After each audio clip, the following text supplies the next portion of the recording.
नेपाल क्या चीन के बहकावे में आ गया है? ऐसा मैं क्यों कह रहा हूं, अभी आपको बताऊंगा। नेपाल ने भारत के 3 इलाकों को अपना बताया है। उसने 100 रुपए का नया विवादित नोट छापा है, जिसमें उसने भारत के 3 इलाकों को अपना बताया है, जिसके जवाब में भारत का कहना है कि ऐसे दावों से सच्चाई नहीं बदलती है। नेपाल ने भारत के साथ पहले से ही चल रहे सीमा विवाद में आग में घी डालने का काम किया है। उसने अपने नए 100 रुपए के नोट में जो नक्शा छापा है, उसमें लिपू लेक, काला पानी और थिम्पियाधुरा को नेपाल का हिस्सा दिखाया है, जबकि ये कतई नेपाल का हिस्सा नहीं है। ऐतिहासिक तौर पे भी ये हमेशा से भारत का ही हिस्सा रहा है।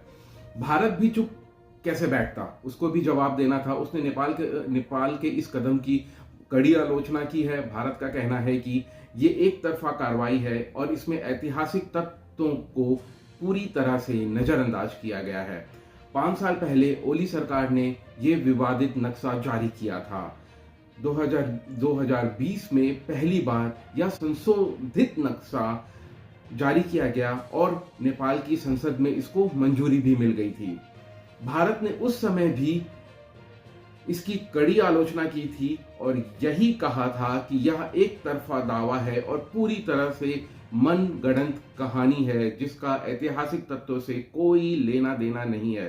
भारत और नेपाल दोनों करीब 1850 किलोमीटर की लंबी सीमा साझा करते हैं। बहुत महत्वपूर्ण बात यह है कि लिपू लेक दर्रे से ही होकर गुजरती है मानसरोवर यात्रा, और यहां से चीन की सेना पर निगरानी रखना बहुत आसान है।